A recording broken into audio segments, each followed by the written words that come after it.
So yun guys, magpapalit ako ng brake pad. Itong aking MIUI 125. Kasi kung mapapansin nyo guys, bakal to bakal na siya. Napaghahalataan tayong sigamit lang ng motor. Tingnan nyo guys. Ano daw?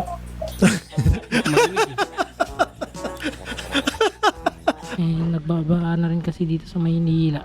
Kaya yan, kinakalawang na rin. So ito pala guys yung nabili ko. Legit na ano to, Yamaha, genuine Yamaha parts. So bali nabili ko to sa Yamaha na 500 pesos. Ang daming nagkaalat na ganito guys sa ano, sa online shop.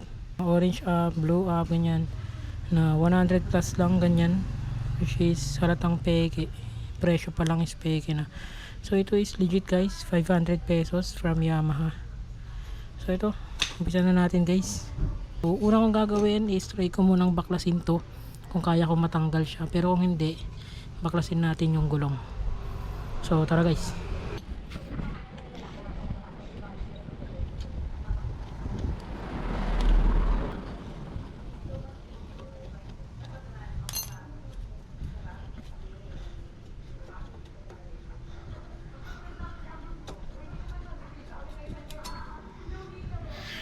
So yun, natanggal natin siya. So iwan ko kung may kakabit natin siya mamaya guys. So ang una kong gagawin is tutulak ko muna to, tong piston paloob. Pero bago ko ata gawin yun, linisan ko muna yung piston para hindi madali yung aking ano, o-ring. So ito, tanggalin ko muna to, tapos linisan ko muna yung piston. Lilinisan ko rin sana tong ano, brake ko. Ang kaso may sira yung aking ano, hindi ko pa naayos yung tornilyo ng aking brake master. Loose thread siya, kaya ito lang muna. So ito, linisan ko muna to guys.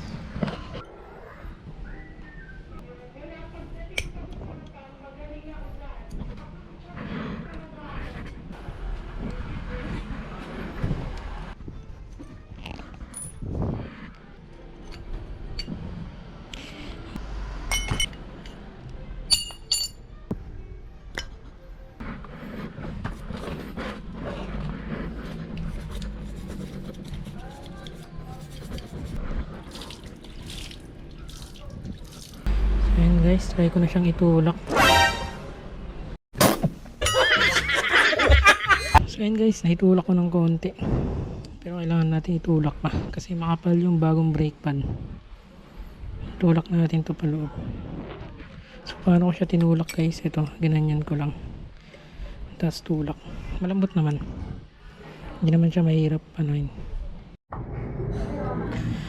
So ayan guys, so bago natin to isasalpak doon, kailangan lagyan natin to ng grasa na konti. Kasi ito is maglalaro to guys. Kailangan smooth din yung laro na ito. So dito to, kailangan maglaro din to. Yan, kaya nilalagyan siya ng grasa. Yan. Yan. So yun guys, ilalagay na natin tong brake pad na nabili natin.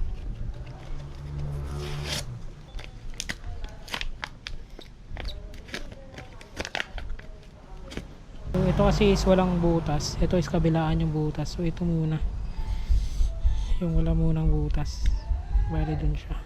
Kaso huwag yung kakalimutan na ilagay ito,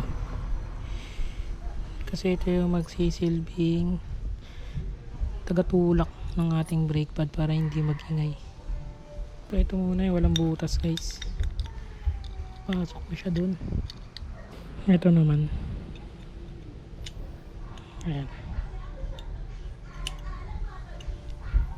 Tapos ito yung lock niya dito guys. At siguraduhin nyo yung pwesto niya is mailalagay itong lock na to. Yan. So kailangan yung pwesto niya ganyan. Yung pwesto ng butas dapat ganyan. Mailalagay nyo yan. Yan. Kasi yan yung lock niya. So hindi ko na po ng tawag dito guys. Basta lock. Basta lock din na yun.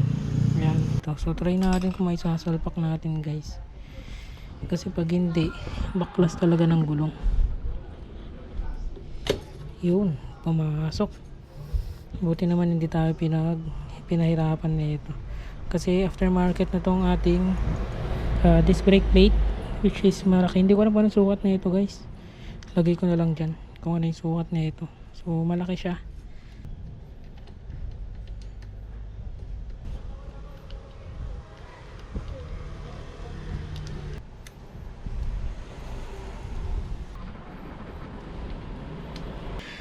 So yan, kung mapapansin nyo guys, napakadumi na ito.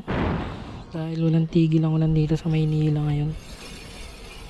So yan, break-in lang natin to para lumapat ulit siya dito. So ngayon medyo maingay pa. Yan, so okay na. Palitan na natin bago na yung ano.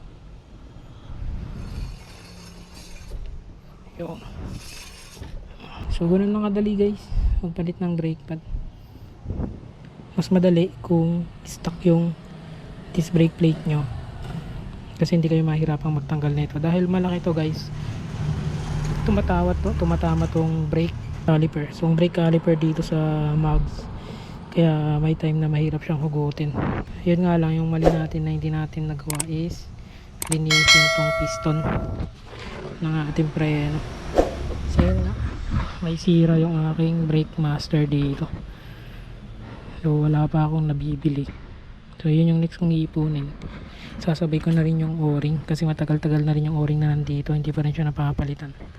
So okay na guys, maraming salamat sa panonood. Peace out.